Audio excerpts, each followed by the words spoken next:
Assalamualaikum warahmatullahi wabarakatuh. Hai para pencinta catur dan para catur mania, selamat datang kembali di Legenda Catur Dunia. Shiva asal India paman sementara ini memimpin klasemen sementara di turnamen Reykjavik Open bersama dua pemain lainnya dengan 6,5 poin. Sampai 8 babak yang sudah dimainkan kawan, Pragnananda belum tersentuh kekalahan, memetik 5 kali kemenangan dan sisanya 3 kali remis. Sementara turnamen ini hanya menyisakan 1 babak lagi. Nanti jika 3 pemain ini tetap berada di posisi puncak, mungkin akan berlanjut ke tie break kawan untuk menentukan siapa juara di turnamen ini. Dan mengenai Iran Kharisma Sukandar, sampai 3 babak mulai babak ke-6, ke-7, dan ke-8 tadi malam, Iran tidak main. Kenapa admin juga tidak tahu kawan, beliaunya juga tidak WA atau SMS admin.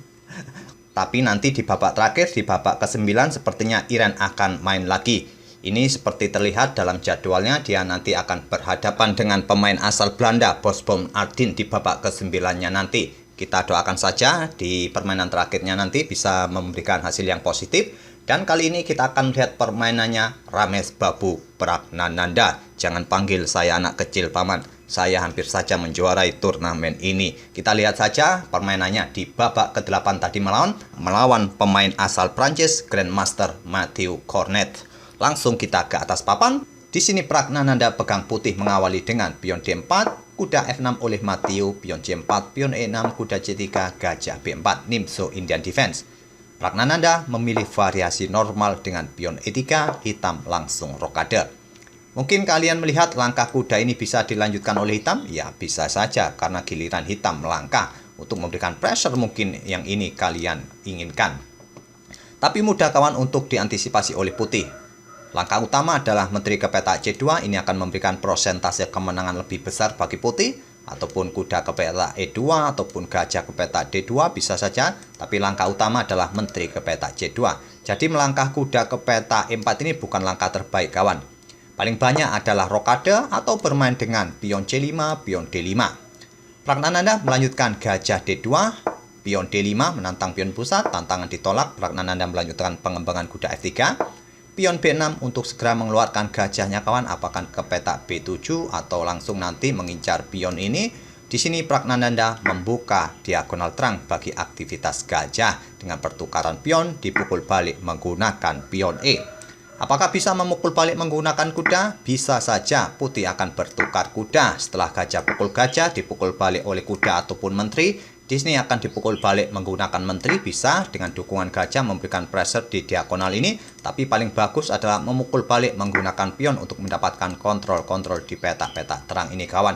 Walaupun terlihat diagonal terang untuk sementara tidak bisa digunakan oleh gajahnya nanti di via contoh di petak B7. Itulah yang akan terjadi apabila memukul balik menggunakan kuda kawan. Di sini dipukul balik menggunakan pion agar tetap mendapatkan kontrol-kontrol di petak-petak terang ini kawan. Dijawab Pragnananda dengan gajah D3, segera rokade mungkin. Gajah B7, menteri C2 jelas memberikan dukungan untuk memberikan pressure bagi pion H7, diikuti kuda ke petak G5 bisa jadi. Apabila tidak diantisipasi sekarang dengan pion H6 ini, tentu saja kuda kemungkinan nanti akan menempatinya kawan. Walaupun tadi seperti yang kalian lihat, jika kita menggerakkan pion H6 tidak terlalu bagus juga bagi hitam. Dan dijawab dengan beteng E8. Pion A3 dimainkan oleh Pragnananda mengancam gajah. Dan gajah mundur ke F8. Petak yang paling bagus adalah petak D6 ini kawan, ataupun petak E7. Tapi mungkin gajah ke F8 ini biasanya berencana di via cento, juga bermain dengan pion G6 nanti menutup diagonal ini, menempatkan gajah di petak G7. Dijawab Pragnananda kuda G5, memberikan ancaman bagi pion. Jika pion ini sekarang didorong kawan, ancamannya cukup serius, ancaman skakmat 2 langkah. Gajah akan ke H7 skak. Jika kalian sikat menggunakan kuda, dipukul balik oleh menteri skakmat. Jika raja kalian hanya geser ke petak H8, kuda pukul pion F7 skakmat. Jadi langkah terbaik mengantisipasinya adalah dengan pion G6. Inilah yang dilakukan oleh Mathieu. Dijawab Pragnananda dengan pion H4. Sepertinya tidak ingin melakukan rokade pendek lagi, ingin segera membuka lajur H. Gajah G7, dan akhirnya Pragnananda memilih mengamankan rajanya kawan, rokade panjang. Mungkin takut juga kawan dengan adanya beteng yang sudah berada di lajur pusat ini, dia mengamankan rajanya dengan rokade panjang dan memanfaatkan pion-pionnya nanti segera didorong. Beteng satunya digeser ke lajur atau ke sayap raja, nanti bisa jadi dilakukan oleh putih. Dijawab dengan kuda G4 oleh Matthew. Sebuah langkah yang cukup manusiawi kawan untuk memberikan tekanan bagi pion F2 ini. Dan garbuan keluarga nantinya terhadap gajah ataupun kedua beteng putih. Tapi engine menyarankan dua langkah utama. Satu langkah utama adalah gajah A6. Inilah langkah yang cukup bagus kawan untuk menantang pertukaran gajah terang.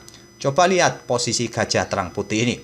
Dengan dukungan menteri berada satu diagonal di petak-petak terang, siap melakukan pengorbanan jika diperlukan untuk pukul pion-pion di petak terang ini dengan dukungan kuda tentunya. Dan lajur H sepertinya juga siap dibuka. Ini cukup membahayakan. Satu lagi kawan, langkah pion C5 untuk memberikan counter attack. Juga membuka lajur C yang sudah semi terbuka. Tapi Matthew memilih kuda G4 manusiawi dan dibalas dengan gebrakan oleh Pragnananda melakukan pengorbanan kuda pukul pion H7 langsung diterima yang merupakan langkah tidak akurat. Menolak pengorbanan dengan langkah pukul pion F2 terlebih dahulu merupakan pilihan yang juga cukup bagus kawan, memberikan garbuan keluarga bagi kedua beteng putih serta gajah. Di sini ada pilihan bagi putih untuk melangkah. Jika kalian melanjutkan pengorbanan gajah pukul pion G6 masih bisa dipukul balik oleh pion kawan. Tapi jika pada posisi seperti ini kalian melangkah dengan pion H5, hitam akan menjawab dengan menteri ke G6 memperkuat peta ini. Dan jika dilanjut dengan pion G4, di sini kalian bisa bermain dengan gajah A6. Sekali lagi incarannya adalah gajah terang. Sampai di sini saya rasa tak perlu lagi kita lanjutkan variasinya. Memang terlihat putih masih sedikit lebih baik posisinya daripada hitam kawan, karena dia juga mendapatkan tempo yang bagus untuk bermain dengan beteng-betengnya nanti di sayap raja ini. Walaupun sekarang salah satu beteng atau kedua beteng ini mendapatkan ancaman dari kuda. Kita tidak perlu melanjutkan lagi variasi ini, kita langsung ke langkah aslinya. Di sini tadi langkah pengorbanan kuda diterima oleh Matthew, dilanjut dengan pion H5, membiarkan kuda tetap memberikan ancaman garbuan. Pragnananda tetap fokus ingin membuka lajur H.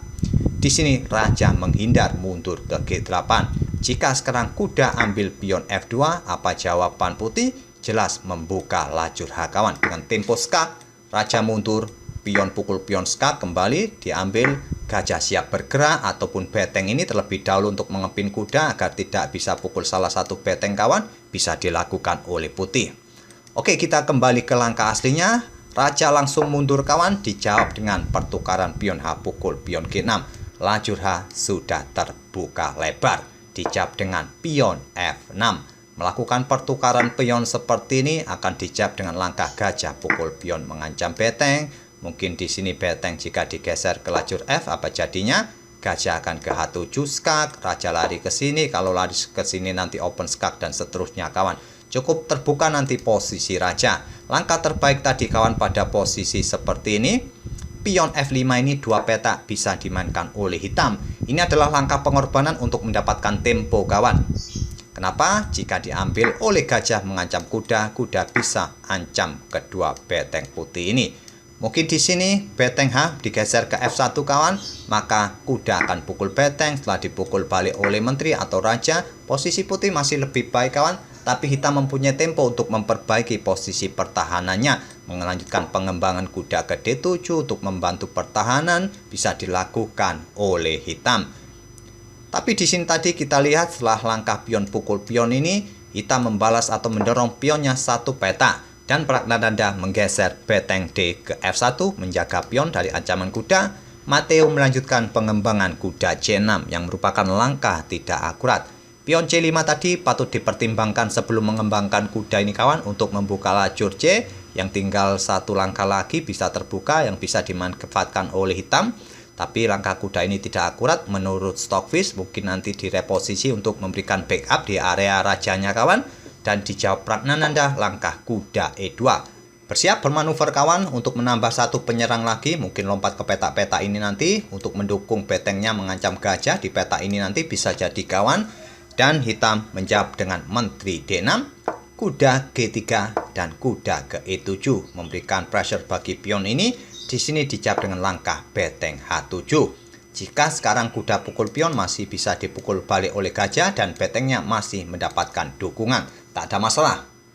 Hitam menjawab dengan pion F5 memblokade kawan atau memberikan pengorbanan bagi pionnya. Harapannya jika dipukul oleh kuda masih bisa dipukul balik dengan kuda. Walaupun masih bisa dipukul balik dengan gajah mengancam kuda ini kawan, kuda siap kembali ke F6 memberikan backup pada peta H7 dan permainan kembali seimbang lagi. Bahkan sekarang posisinya hitam sedikit lebih baik.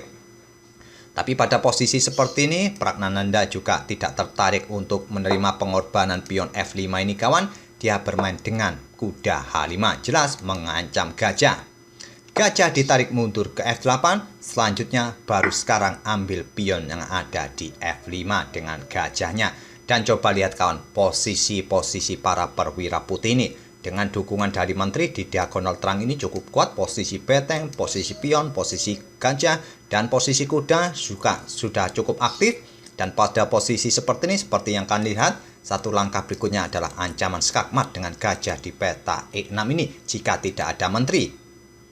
Sudah ketar-ketir ini kawan Raja Hitam, dan hitam menjawab dengan langkah kuda ke F6.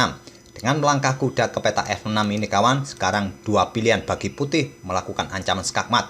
Kuda pukul kuda, skakmat juga. Gajah ke peta ini juga skakmat jika tidak ada menteri. Oleh karena itu, menteri diusir dengan gajah B4, ditutup oleh pion, disikat oleh pion mengancam menteri lagi, dipukul balik oleh pion B, dan dipukul balik dengan gajah. Pada posisi seperti ini kawan, hitam atau Matteo Cornet menyerah di langkah ke-25. Sangat jelas kawan posisi gajah ini untuk mengusir menteri agar meninggalkan baris ke-6 ini. Kuda pukul kuda nanti skakmat atau gajah ke peta E6 juga skakmat. Itulah fungsi gajah mengancam menteri. Di sini ada dua pilihan utama bagi hitam untuk memperpanjang permainan. Bisa kuda pukul pion yang ada di peta G6 ini, mengorbankan menterinya langsung diambil oleh putih dengan gajah. Dan kalian mungkin mengambil beteng dengan kuda di H7. Di sini putih akan menggeser rajanya terlebih dahulu untuk menghindari satu lajur dengan menterinya ini kawan dari ancaman salah satu beteng hitam ini. Di sini hitam bisa melanjutkan ambil gajah di D6 dan jika dilanjutkan akan jadi seperti ini kawan. Tetap saja putih akan menang kualitas perwira seperti ini. Tak perlu kita lanjutkan lagi langkah-langkahnya kawan. Kita kembali ke satu variasi yang lain. Pada posisi seperti ini ada variasi seperti kuda pukul gajah juga bisa kalian lanjutkan. Di sini kalian bisa lanjutkan sendiri kawan apa yang harus dilakukan oleh putih di langkah berikutnya. Harusnya menteri pukul kuda ini atau pada posisi seperti ini menteri mungkin menghindar ke peta ini kawan. Jika gajah pukul kuda ataupun kuda pukul kuda di sini masih bisa dipukul balik oleh menteri ataupun setelah gajah pukul kuda nanti melakukan pertukaran menteri bisa jadi. Terus apa yang akan dilakukan oleh putih pada posisi seperti ini? Dia akan menarik mundur gajahnya ke D4 menantang pertukaran menteri. Jika diambil, maka bisa diambil oleh raja ataupun gajah. Jika beteng melakukan skak di sini kawan, selanjutnya di sini raja tinggal bergeser ke B1. Ancamannya masih tetap sama, gajah melakukan skak mat di sini, kuda pukul kuda bisa jadi. Mungkin di sini kuda akan pukul gajah, tapi kuda pukul kuda skak mat. Atau pada posisi seperti ini jika kalian ingin melangkah, menghabiskan langkah kalian, mengorbankan beteng, dan seterusnya seperti ini bisa jadi kawan. Dan sudah tidak bisa lagi dicegah ancaman skakmat berikutnya. Gajah ke peta ini, kuda pukul kuda bisa dilakukan oleh putih. Mungkin kalian akan melangkah dengan gajah G7 untuk membuka jalan bagi raja bergerak ke peta ini. Maka beteng akan pukul gajah ini. Dan tentu saja di langkah berikutnya para perwira kalian akan habis kawan. Sampai di sini kita tidak akan perlu melanjutkan lagi langkah-langkahnya sampai habis, sampai putih mendapatkan skakmat. Yang jelas pada posisi seperti ini tadi kawan, setelah gajah ambil pion mengancam menteri, sudah posisi hitam sudah sangat kolaps kawan. Sudah tidak bisa dibendung lagi tekanan-tekanan dari putih. Oleh karena itu dia sudah merasa cukup di langkah ke-25 ini. Itulah kawan permainan dari Ramesh Babu Pragnananda di babak ke-8 tadi malam menghadapi Grandmaster asal Prancis Matteo Cornet. Yang sementara ini dengan dua peserta lainnya, Ramesh Babu Pragnananda memimpin klasemen sementara. Semoga permainan dari Ramesh Babu Pragnananda bisa menghibur kalian kawan dan kita akan bertemu di video-video berikutnya. Terima kasih. Wassalamualaikum warahmatullahi wabarakatuh.